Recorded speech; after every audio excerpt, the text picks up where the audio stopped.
আবার একটা নতুন রেসিপি নিয়ে চলে এলাম তোমাদের মাঝে। তো দেখতে পাচ্ছ এখানে শুকনো লঙ্কা ভাজা হয়েছে। তো তোমরা দেখতে থাকো। এখানে দেখো আমি একটু নুন দিয়ে দিলাম, কারণ এতে নুন দিলে একটু কড়কড়ে হয়ে যায়। এটা আলু সেদ্ধের সঙ্গে মাখানো হবে।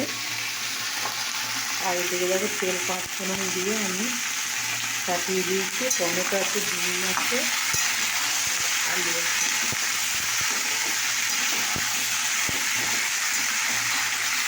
এখানে আমি একটু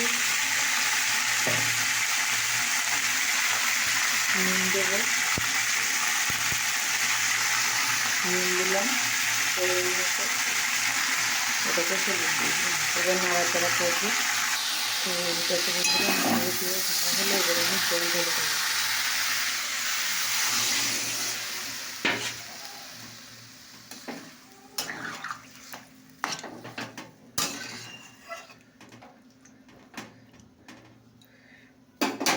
জল ঢেলে দিলাম,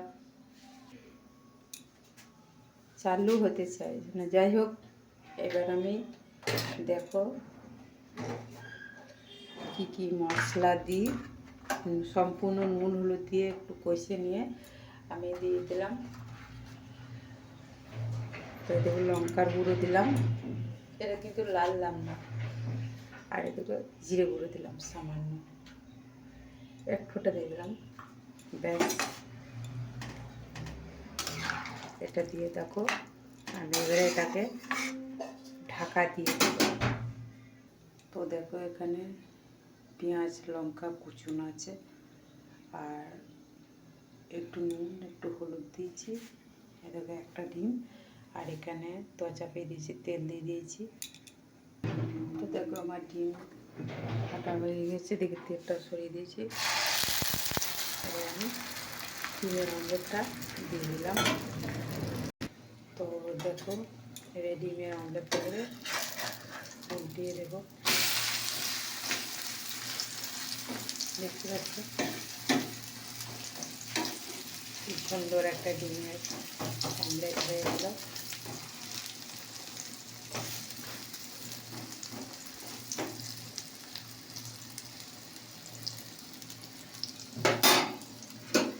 তো চলো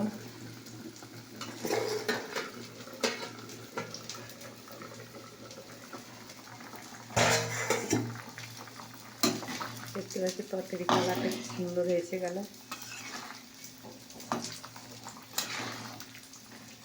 এখন একটু সব সেদ্ধ হবে। ও, এত সুন্দর একটা মানে এই খাবারটা এত ভালো লাগে না। দেখো ডিমের অমলেট হয়ে গেছে, অফ করে দিলাম। তো দেখো এবার তরকারিটা এত সুন্দর খেতে টেস্ট না, যে তোমরা মানে নিরামিষের ওপরে সম্পূর্ণ এটা হচ্ছে তরকারিটা। পেঁয়াজ রসুন আদা কিচ্ছু দিইনি, শুধু জিরে গুঁড়ো একটু লঙ্কা গুঁড়ো দিয়ে মশলা, এটাই মশলা। আর নুন হলুদ দিয়ে নাড়াচাড়া করে একটু 5 ফোড়ন দিয়ে সিম্পল একটু রান্না। তো তোমাদের এই রান্নাটা কেমন লাগলো অবশ্যই কিন্তু কমেন্ট বক্সে জানিয়ে যাবে। আর এই রান্নাটা তোমরা ঘরে যারা দেখোনি প্রথম থেকে, তারা আবার প্রথম থেকে চালু করে দেখবে। এই রান্নাটা করে ঘরে খেয়ে কেমন লাগে অবশ্যই জানাবে কমেন্ট বক্সে। তো চলো টাটা, বাই বাই।